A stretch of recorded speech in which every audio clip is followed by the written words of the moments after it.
अस्सलाम वालेकुम। आज हम बात करेंगे वाटर सॉल्युबल विटामिन B7 की।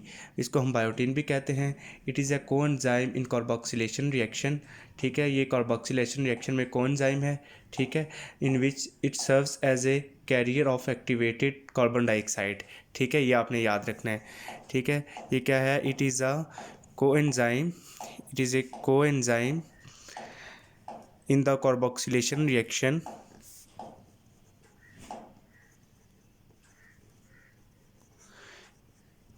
the coenzyme in the carboxylation reactions in which it serves as a carrier of activated carbon dioxide. Carrier of activated carbon dioxide. अब carboxylation reaction में coenzyme के तौर पे यानी कि काम करता है। अब कार्बोक्सिलेशन रिएक्शंस कौन से होते हैं? कार्बोक्सिलेशन रिएक्शंस वो होते हैं जिसके साथ जिसमें हम जो है वो किसी भी सबस्ट्रेट को जो हम कार्बन डाइऑक्साइड के साथ उसको जो है हम ट्रीट करते हैं तो हमें कार्बोक्सिलिक एसिड का जो ग्रुप है वो हमें प्रोड्यूस होता है, जिसको हम कार्बोक्सिलेशन कहते हैं। और इसके जो रिवर्स प्रोसेस को हम क्या कहते हैं? D carboxylation reactions. ठीक हो गया, ये आपने ज़हन में रखना है। अब जो बायोटीन है ये एकदम क्या है कि हेट्रोसाइक्लिक मोनोकार्बोक्सिलिक एसिड है। क्या है? Heterocyclic monocarboxylic acid. Monocarboxylic acid है। ठीक है, उसके अलावा क्या है कि सल्फर कंटेनिंग है। Sulphur containing. ठीक हो गया। उसके अलावा कि इसके अंदर 2 रिंग्स प्रेजेंट होती हैं। कितनी? 2 रिंग्स प्रेजेंट है। ठीक है, 2 रिंग्स में जो नंबर 1 है उसको कहते हैं हम आइमिडाजोल।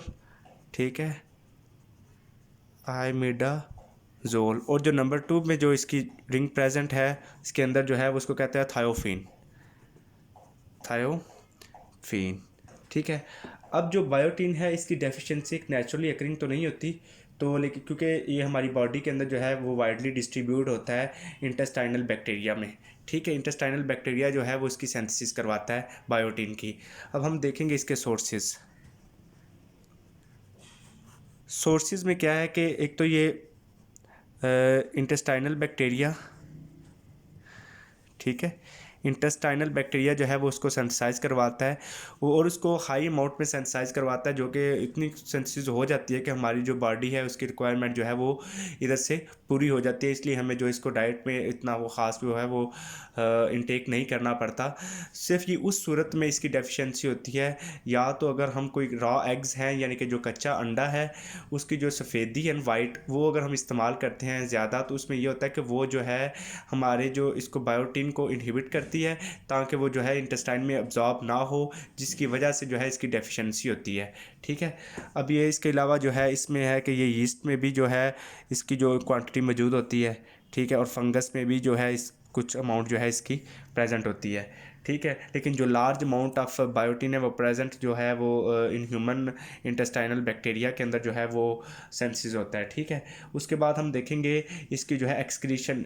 उसके एक्सक्रीशन से पहले हम देखेंगे स्टोर कहाँ पे होता है। स्टोर ये जो है वो लिवर में होता है, जिसकी जो अमाउंट है वो लिवर में ज़्यादातर स्टोर होती है 14% अप्रॉक्सीमेटली।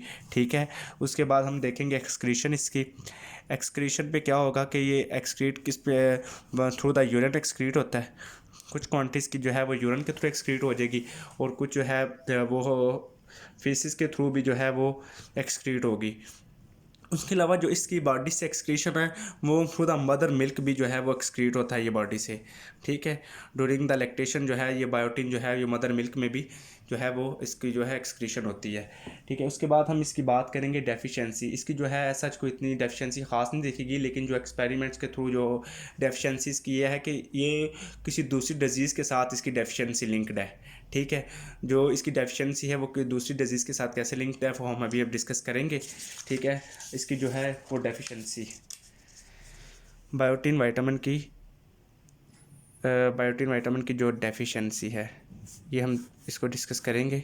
अच्छा, आपको मैंने पहले भी डिस्कस किया कि नोट में आपने लिखना है कि जो रॉ एग है ना वो जो है इसकी डेफिशिएंसी में जो है वो सबसे ज़्यादा वो जो है वो है कि वो जो इसकी जो डेफिशिएंसी है वो ज़्यादा कौन करवाता है, रॉ एग, ठीक है। उसका जो वाइटिश पार्ट है वो जो है इसकी जो डेफिशिएंसी है वो करवाता है। जब ये डेफिशिएंसी होगी तो हमें ज़्यादातर जो डिजीज़ है, एक तो डर्माटाइटिस जो है वो ये शो होगी। डर्माटाइटिस को आपको मैंने बताया था कि ये इन्फ्लेमेशन ऑफ स्किन होती है। इन्फ्लेमेशन ऑफ स्किन के उसके बाद स्केली पैचेस बन जाते हैं, ड्राई स्किन हो जाती है बहुत ज़्यादा।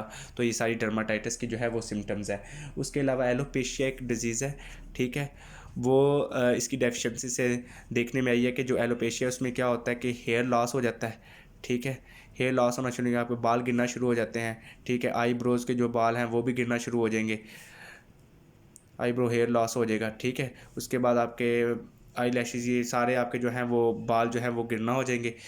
आई लैशेज़, आईब्रोज़ वगैरह ये सारे जो है आपके जो बाल भी गिरना शुरू हो जाएंगे। उसके अलावा ये होगा कि जो आपके बालों का जो कलर होगा, जो रंग होगा, हेयर कलर, वो आपका ग्रेश भी हो जाएगा, ग्रे कलर में हो जाएगा, ठीक है।